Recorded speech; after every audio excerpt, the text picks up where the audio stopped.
یہ جن کے بارے میں آپ یہ ساری محبتوں کا فرما رہے ہیں کہ یہ سب کچھ لکھا ہوا ہے، سب کچھ ہے، انہیں کے بارے میں قرآن کی آیات بھی تو ہیں. یہ سارے واقعات، خاص طور پہ نماز پڑھنا اور محبتوں کا اظہار، یہ سب چیزیں ہیں حضرت زہرا کی ناراضگی سے پہلے، اور وہ ہوا ہے نبی کی رحلت کے بعد. صحابہ کرام اور خلفائے راشدین پہ میں آیا ہوں. صحیح. قرآن مجید میں سورہ سجدہ، سورہ آل عمران، سورہ الفتح، سورہ توبہ، سورہ حشر، سورہ مائدہ، سورہ احزاب اور کئی جگہوں پر صحابہ کرام کی فضیلت بیان ہوئی ہے. بے شک. اب حضرت علی نے رضی اللہ تعالیٰ نے خطبے میں کہا اس امت میں بہترین افراد ابو بکر اور عمر ہیں. یہ محمد الکینی اصول کافی کے ترجمے الشافی میں ہے، آپ کے اس میں ہے. حضرت علی رضی اللہ تعالیٰ فرماتے تھے ہم نبی کے ساتھ ہیرا پہاڑی پر تھے، اچانک پہاڑی ہلنے لگی، حضور صلی اللہ علیہ وسلم نے فرمایا رک جا، تجھ پر نبی، صدیق اور شہید کھڑے ہیں. حضرت علی نے حضرت ابو بکر صدیق کے بارے میں فرمایا ان کی اتباع کرنے والے کے لیے نجات ہے، ان سے عداوت رکھنے والا کافر اور ہلاک و برباد ہونے والا ہے. نواسخ و تواریخ میں معروف شیعہ مورخ احمد بن ابی یعقوب لکھتے ہیں حضرت ابن عباس سے یہ مروی ہے، رسول اللہ صلی اللہ علیہ وسلم حضرت علی کے چچیرے بھائی حضرت ابو بکر، یعنی یہ حضرت ابن عباس جو رسول اللہ صلی اللہ علیہ وسلم حضرت علی کے چچیرے بھائی تھے. حضرت ابو بکر تمام صحابہ میں تقوی اور طہارت میں برتر مقام کے حامل اور زاہد و پاکیزگی میں سب سے بلند تھے. معروف شیعہ مورخ احمد بن ابی یعقوب لکھتا ہے کہ حضرت عمر فاروق سے کلثوم بنت علی کی شادی ہوئی اور 10,000 دینار حق مہر مقرر ہوا. سید مرتضیٰ الشافی میں فرماتے ہیں کہ وہ ابو بکر اور عمر سے بڑی محبت کرتے تھے. جب حضور کی قبر مبارک پر آتے تو رسول اللہ صلی اللہ علیہ وسلم پر سلام پڑھنے کے ساتھ ساتھ آپ دونوں پر بھی سلام پڑھتے. حضرت علی نے حضرت ابو بکر صدیق کے پیچھے نمازیں پڑھی اور ان کے تحائف قبول کیے. حضرت علی کے بیٹے کا نام عمر، حضرت حسن کے بیٹے کا نام عمر، حضرت زین العابدین نے اپنے بیٹے کا نام حسن رکھا. ابو سفیان اور رسول اللہ صلی اللہ علیہ وسلم کے چچا حضرت عباس کی دوستی کے چرچے رہے. رسول اللہ صلی اللہ علیہ وسلم کی 4 بیٹیوں میں سے 3 کی شادیاں بنو امیہ میں ہوئیں. حضرت فاطمہ کے ساتھ رضی اللہ تعالیٰ عنہ کے ساتھ حضرت علی سے شادی رسول اللہ کے حکم پر گواہ بنے کون؟ حضرت ابو بکر صدیق. یہ ابو جعفر طوسی المالی طوسی جلد 1 میں. حضرت اسمہ بنت امیس حضرت علی کے سگے بھائی حضرت جعفر بن ابی طالب کی زوجہ تھیں. آپ کا انتقال ہوا تو حضرت ابو بکر صدیق سے شادی ہوئی. ایک بیٹا پیدا ہوا جس کا نام محمد تھا، جسے حضرت علی نے مصر کا نگران مقرر کیا. حضرت ابو بکر کی وفات کے بعد حضرت علی سے شادی ہوئی، بیٹا یحییٰ پیدا ہوا. اچھا، حضرت علی کے بیٹے کا نام ابو بکر، حضرت حسن کے بیٹے کا نام ابو بکر، حضرت امام حسین کے ساتھ شہید ہونے والوں میں علی اکبر، عبداللہ اور ابو بکر. زین العابدین کی کنیت ابو بکر. ابو موسیٰ کاظم کے بیٹے کا نام ابو بکر. اور 5ویں امام محمد باقر نے حضرت ابو بکر صدیق کی پوتی سے شادی کی. کلینی نے اپنی کتاب اصول میں یہ لکھا ہے. اس کے باوجود حضرت عمر، حضرت ابو بکر، حضرت عثمان، اللہ ان پہ راضی ہو ان سے اور راضی ہے اللہ ان سے، یہ جو تکفیر، یہ جو کہ ابھی بھی آپ سمجھتے ہیں کہ جس حضرت علی نے ان کے پیچھے نمازیں پڑھی، ان کو خلیفہ مانا، ان کے بچوں کے، اپنے بچوں کے نام ان کے رکھے، رشتے کیے آپس میں. اس کے 3 جواب ہیں. سب سے پہلا تو یہ جتنی روایات ہیں تقیہ پہ حمل ہوں گی. دوسرا جواب ابھی میرا اگلا موضوع تقیہ ہی ہے. دوسرا جواب اس کا یہ کہ یہ ساری جتنے بھی آپ نے چیزیں پڑھی ہیں یہ سب دروازہ جلنے گرنے بی بی کی ناراضگی سے پہلے کی روایات ہیں. یہ ساری روایات، سارے واقعات بی بی صحیح بخاری کے اندر ہے کہ ناراض رہیں حتیٰ توفیت، جب تک زندہ رہیں. اسی بخاری میں ہے کہ نبی نے فرمایا جس سے میری فاطمہ ناراض اس سے میں ناراض اس سے اللہ ناراض. اسی بخاری کے اندر ہے کہ بی بی جب تک زندہ رہیں سلام کا جواب نہیں دیتی تھیں شیخین کو. سر یہ حضرت حسن کے بیٹے کا نام عمر نہیں، یہ تو ناموں پہ بات نہیں کر رہا، ناموں پہ بات کروں گا. آپ نے کیونکہ بہت ساری چیزیں ایک ساتھ بیان کی، یہ کئی مختلف موضوعات ہیں، لیکن جو اصل بات تعریفوں والی ہیں کہ تعریفیں کی، نماز پڑھی اور بہت ساری چیزیں پڑھی نا، لیکن نہیں میں عرض کر رہا ہوں نا کہ اس کا جواب ہے. اس کا جواب پہلا تو یہ ہے کہ یہ ساری تقیہ پر حمل ہے. دوسرا جواب اس کا یہ ہے کہ یہ ساری روایات بی بی کے ناراض ہونے سے پہلے تقیہ کو اب ذرا واضح کر دی، کیونکہ اللہ میرا کہ کسی نقصان سے بچنے کے لیے اپنا عقیدہ چھپا کر کسی دوسرے عقیدے کا اظہار نہیں ہے. یہ نہیں ہے تقیہ، یہ نہیں ہے تقیہ. یا حق بات چھپانے اور جھوٹ بولنے کا نام یہ بھی تقیہ نہیں ہے. یا اصل بات چھپانے اور چھپا کر کچھ اور کرنے کا نام تقیہ نہیں، سامنے والے کی استعداد کے مطابق بات کرنے کو تقیہ کہا جاتا ہے۔ تقیہ استعداد مخاطب بولنے والے کا مسئلہ ہی نہیں ہے، تقیہ استعداد مخاطب کا مسئلہ ہے، سننے والے کا مسئلہ ہے۔ وہ اس قابل نہیں ہے کہ اس کے سامنے وہ بات کی جائے، اس کے سامنے جو بات کی جائے گی اس انداز سے کی جائے گی کہ کوئی فساد نہ ہو، کوئی جھگڑا نہ ہو، کوئی لڑائی نہ ہو۔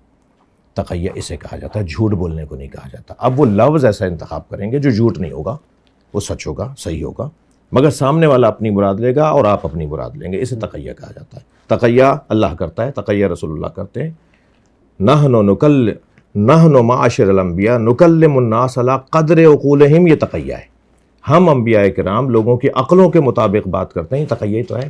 آپ اپنی عقل کے مطابق بات فرمائیں نا، آپ لوگوں کی عقلوں کے مطابق کیوں بات کر رہے ہیں؟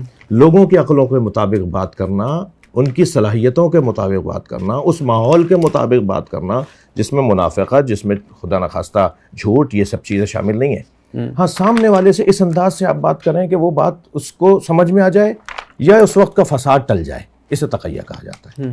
لہٰذا اللہ بھی ایک ساتھ حرام نہیں کرے گا ساری چیزیں، اللہ بھی آہستہ آہستہ معیار مزاج بنا بنا کر چیزوں کو حرام کرے گا۔ آ گئی بات، آتے ہیں اسی بات کے اوپر کہ یہ ایک تو تقیہ پہ حمل ہوگی، یہ سارے واقعات خاص طور پہ نماز پڑھنا اور محبتوں کا اظہار، یہ سب چیزیں ہیں حضرت زہرا کی ناراضگی سے پہلے، اور وہ ہوا ہے نبی کی رحلت کے بعد۔ جب سرکار اس دنیا سے تشریف لے گئے، بی اپنا حق مانگنے کے لیے گئیں، فدق مانگنے کے لیے گئیں۔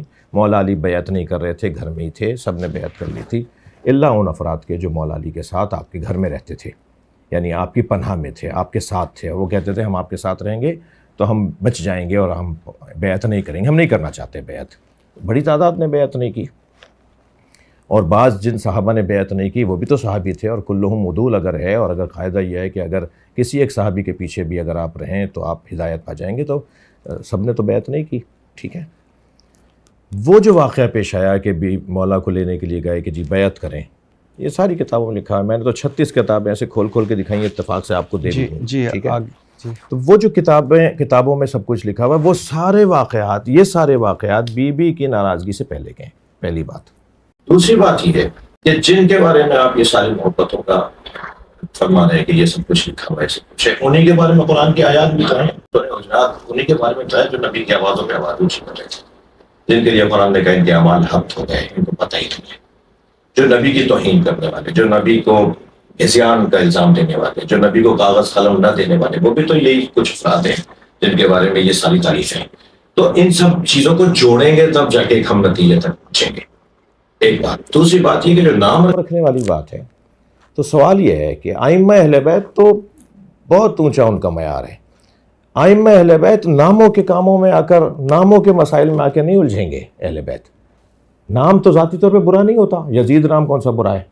کربلا میں ایک یزید ہے، وہ رحمت اللہ علیہ ہے، اور امام حسین کو مارنے والا ایک یزید ہے، وہ لعنت اللہ علیہ ہے۔ میں اپنا عقیدہ بیان کر رہا ہوں جی، لیکن تو نام سے سر کوئی یزید رکھتا تو نہیں آج۔ نہیں، مراد یہ ہے کہ نام تو ذاتی طور پہ برا نہیں ہوتا، کردار ہوتا ہے جو۔ سر کتنے لوگوں کا نام آج یزید ہے یا شمر رکھا گیا ہے؟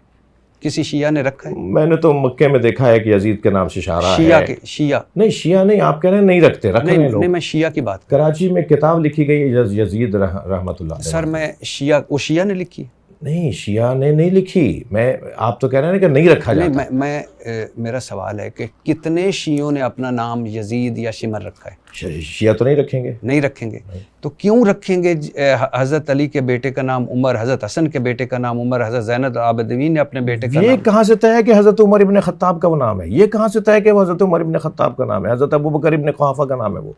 یہ کہاں سے طے کر رہے ہیں کہ وہ نام جو اہل بیت نے رکھے وہ ان کے نام تھے؟ یہ نام تو چلے آ رہے تھے نا، ان کے اجداد میں بھی نام تھے۔ یزید اور شمر ممنوع ہو گئے جب سے واقعہ کربلا ہوا۔ میں تو اپنے بیٹے کا نام یزید یا شمر نہیں رکھوں گا، ٹھیک ہے، میں شیعہ بھی نہیں ہوں۔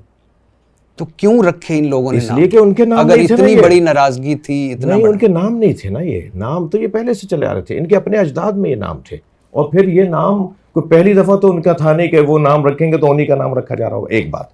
دوسری بات یہ کہ انہوں نے تو نام رکھے، محبت تو دو طرفہ ہونی چاہیے۔ آپ مجھے 6 مثالیں تو دیجئے، 4 مثالیں تو دیجئے جو علی، فاطمہ، حسن، حسین نام رکھے۔ 80 سال تک اہل بیت کے نام رکھنے پہ پابندی تھی، دو طرفہ محبت کیوں نہیں ہے؟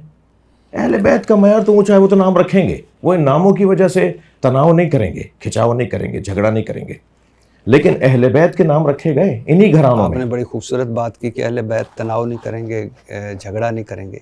تو یہی تو میں کہہ رہا ہوں کہ یہ جھگڑے کیوں آج پیدا ہو رہے ہیں جو اہل بیت نہیں چاہتے تھے. نہیں, اہل بیت تو جھگڑا نہیں چاہتے تھے, لفظ جھگڑا نہیں, لیکن اہل بیت کے ساتھ جو ظلم ہوا ہے, زیادتی ہوئی ہے, ان کا جو حق چھینا گیا ہے, جو ان کے ساتھ ظلم ہوا ہے, اس کو بیان کرنا بھی قرآن کا حکم ہے, اس کو بیان کرنا بھی اہل بیت کا حکم ہے کہ ہمارے ساتھ جو زیادتیاں ہوئے ہیں, جو ہمارے امر کو زندہ کرے اس پہ اللہ رحم کرے. پوچھا گیا کہ آپ کا امر کیا ہے؟ فرمایا ہماری امامت و خلافت, یہ ہمارا امر ہے جس کو چھین لیا گیا, جسے غصب کر دیا گیا. سر میں آپ کے ساری باتیں, اہل بیت ہمارے سر کا تاج, پہلے بھی کہہ چکا ہوں, لیکن کیسے ہو سکتا ہے کہ سر میں اپنے بیٹے کا شیعہ نہ ہو کر یزید اور شمر نہیں نام رکھوں گا, کیونکہ وہ میرے اہل بیت کا گستاخ ہے, قاتل ہے. اور جب اہل بیت اور پھر شادیاں ہوئی سر, اچھا اگلی بات شادی کا جواب دیتا ہوں. ہاں